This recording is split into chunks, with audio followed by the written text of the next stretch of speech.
है प्रेमानंद महाराज जी क्यों ना हो। पाखंडवाद से रिलेटेड बात नहीं करना चाहूंगी। प्रेमानंद महाराज जी को बताया पाखंडी इस लड़की ने।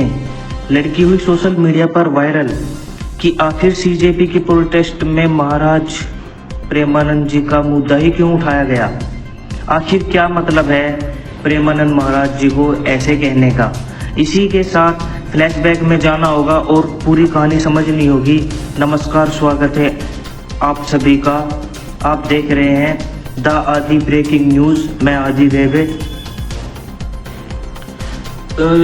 ऐसा मतलब सीजेपी यानी कॉकरोच जनता पार्टी के प्रोटेस्ट दिल्ली में जंतर मंतर पर नियंत्रण चल रहा है और एक हफ्ते से ज़्यादा का वक्त भी बीत चुका है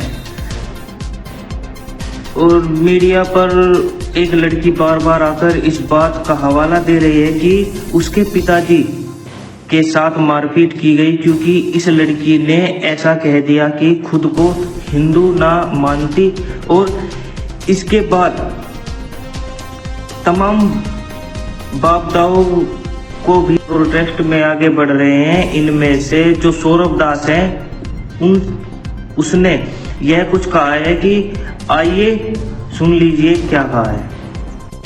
वायलेंस हुआ, आपने देखा होगा। ये पीसफुल प्रोटेस्ट चल रहा है, इतने दिनों से चल रहा है, इतने शहरों में पीसफुल प्रोटेस्ट हुआ, लेकिन कुछ एंटी सोशल एलिमेंट्स जो एक आइडियोलॉजी को सपोर्ट करते हैं, बीजेपी आरएसएस से लिंक है जिनका, वो लोग अंदर घुस के यहाँ पे टेरर फैला रहे हैं।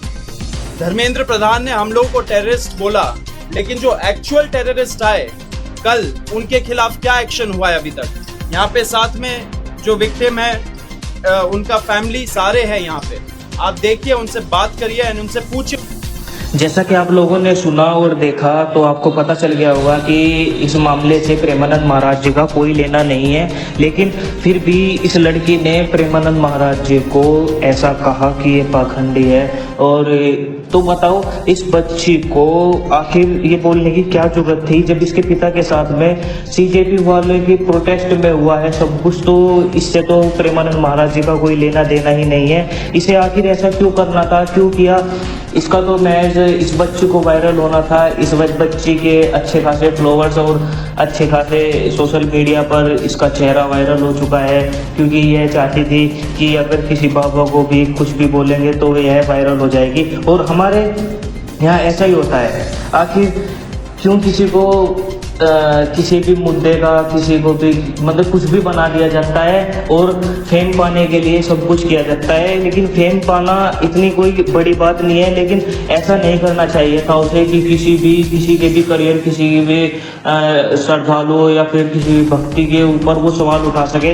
इतना हक इसे नहीं दिया गया है। तो इसे जो भी करना था सोच समझ कर करना था। अब बात आती है, अगर कल को इस लड़की के साथ में कुछ भी होता है तो हिंदुओं और हिंदू समाज कोई भी इसका साथ नहीं देगा, क्योंकि इसने एक संत महात्मा को पूरी तरीके से अपने ऊपर मतलब कुछ भी इन पर आरोप लगाया है और ऐसा करना गलत था। तो इसलिए कोई भी हिंदू समाज अगर कल को इसके साथ में कुछ होता है तो कोई भी ऐसा नहीं करेगा, क्योंकि अक्सर हमने देखा कि कुछ भी हो तो जैसे कोई भी वायरल हो जाता है तो अक्सर लोग उसके पीछे पड़ जाते हैं कि कहने लगे भाई ऐसा क्यों हुआ। लेकिन उसे सोचना चाहिए और समझना चाहिएगा। इसलिए इस लड़की को अगर कल कुछ भी होता है तो ये जिम्मेदारी हिंदू समाज नहीं लेगा, क्योंकि प्रेमानंद महाराज जी को इसने गलत ही कहा है। इसे ऐसा नहीं बोलना चाहिए।